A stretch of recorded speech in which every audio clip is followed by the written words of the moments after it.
Greetings, brave adventurers! My name is FoxyBard, and today I bring you a tale of a campaign completely derailed by one player's actions. And that player was me! While it is difficult to say that I was a problem in this case, as everybody still enjoyed the campaign greatly, I did almost single-handedly derail the entire plot. So, yeah. And of course, I did it in classic Foxy fashion as well, by being just way too gay. Let's get into it. Tale start. So here's the story of how I derailed an entire campaign plot by being incredibly, uncontrollably, unapologetically gay. The problem, as it turned out, was that the DM shipped it too. Let's go over the important players and get some background first. This was a Dungeons & Dragons 5th edition campaign run by one of my close friends. Sadly, the campaign was cut short due to a variety of reasons, so we never saw the full conclusion to these events, but she did tell me what her plans were for the rest of it. Our cast. Phil 8. Basically a version of the Foxy you see before you. Yes, my original character name was Phil 8. I started as a bard, but eventually turned into a fighter through story shenanigans later in the story. We used a homebrew kitsune race, inspired by the Pathfinder kitsune race. Kira, a changeling played by my best friend in the entire world, and one of the best damn RPG players I know, usually preferred a feminine, red-haired half-elf form, a rogue that liked to throw things at you, usually daggers. Luck, a dragonborn who was some kind of nobility seeking glory. Sadly, I'm not really in contact with the player anymore, but they were always a delight. An artificer with a curious streak a mile long. Lilith, the NPC played by the DM that caused all of this, albeit indirectly. There were some other players, but none of them are important to the story, as they all joined after the campaign had already been completely and totally derailed. Shortly into the campaign, Filate and Kira took a liking to one another, realizing that they were each shapeshifters. The region they were in mistrusted shapeshifters, and they bonded over their mutual outsider status. Kitsune can shapeshift between their fox form and a more humanoid form, traditional humanoid form, furless humanoid form, like an elf or a human or something like that. One thing led to another, and they developed a budding relationship together. One fated to fall apart. For a while, the party completed smaller quests, helping people, retrieving things that were lost, protecting somewhere, the normal adventuring party activities, until one mission, given to us by a Dullahan, which is a headless horseman, though this one was a woman, led us into an old set of ruins. Within, we fought a variety of enemies, though most memorable were the devils, because they guarded a number of relics, including a sending stone.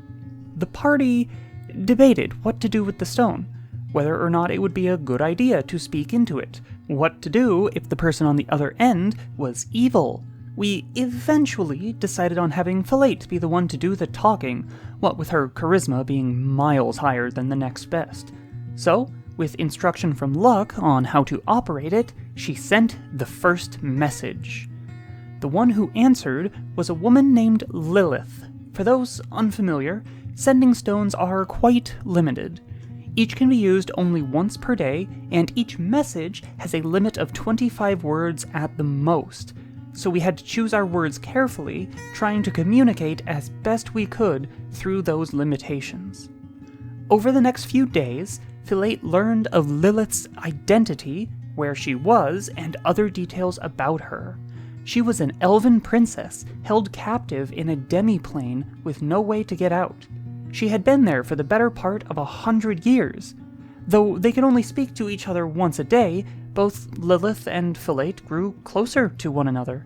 Once there was very little important to communicate, Their messages turned more toward personal things, likes, interests, and other general small talk.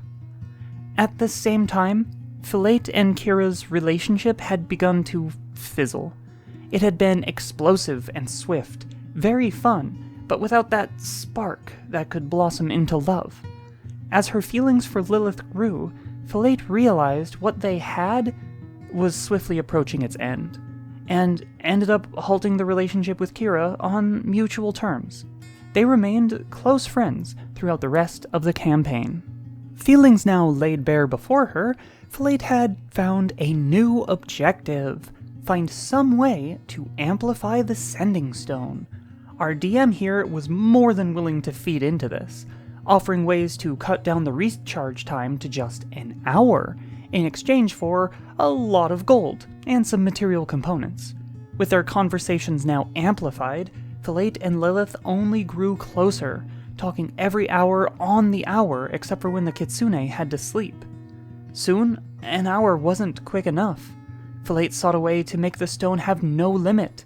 That was outside the skill of any mortal craftsman, the DM said, but with the blessing of a powerful fae, it could be possible. In this world, Kitsune were descended from fae, though a long way departed. And so, thinking it to be a perfectly fine thing to do, the party decided to just go wandering around a fae forest.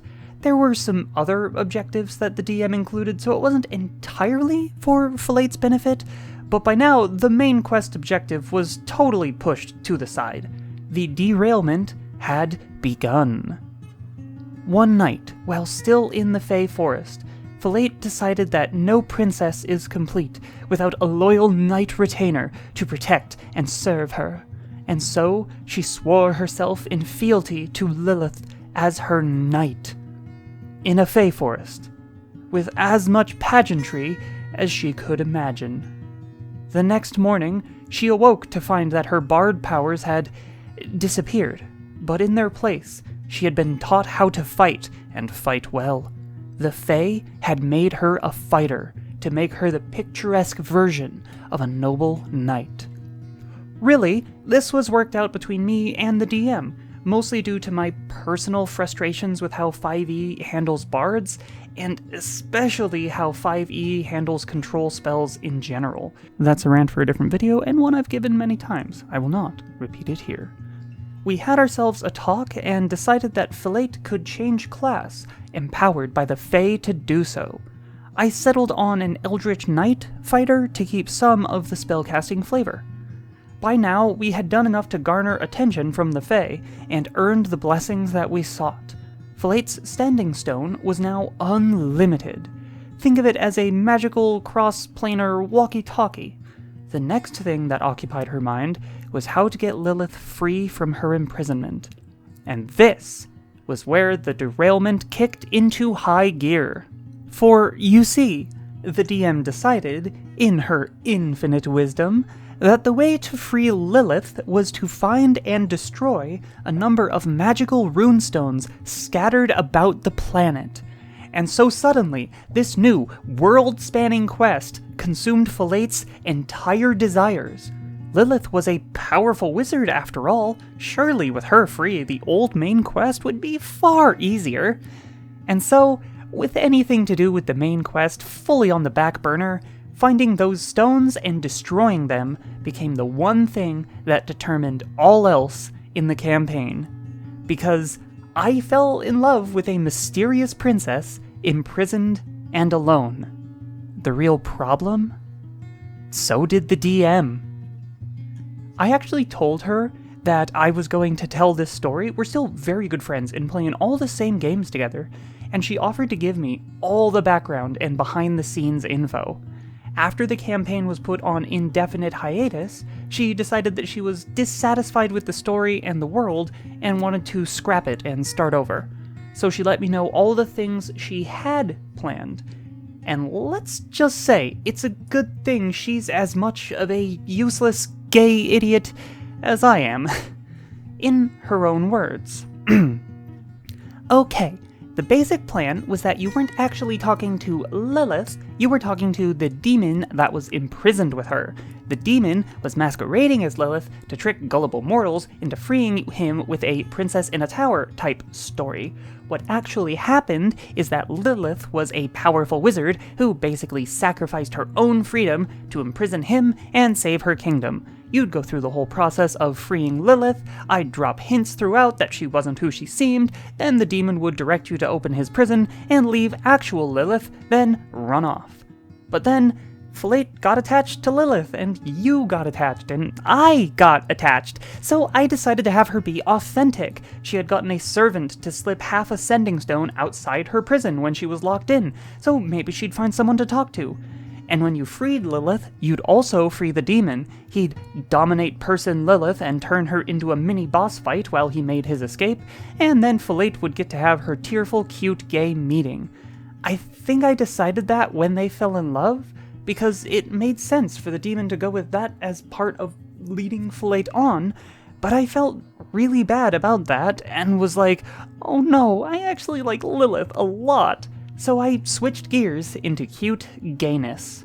Oh, you will have to forgive me for messing up your voice there, Pastel. I'm doing my best. But there is a happy ending to this tale. In the follow-up, revamped version of the campaign, not only is Lilith not imprisoned, but she and Fateful are once again madly in love, planning to get married. Things worked out well, but I do blame myself for the first campaign going completely off the rails and making everything so much harder on the DM. Still, everyone in it was having fun, and the second game is, to be honest, even better. Tale end. And there you go. The best way to ruin a campaign is to derail it in a super gay way and have everyone have fun anyway. I guess it wasn't ruining the campaign because it was still a lot of fun and everyone was enjoying themselves.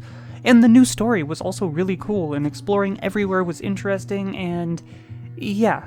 But still, the original plot was about some evil dragon trying to take over the world, and that just kinda got pushed to the side in favor of, let's save the princess so Foxy can be super extra gay, and that is not what the campaign was supposed to be about, but it turns out that's what it was about.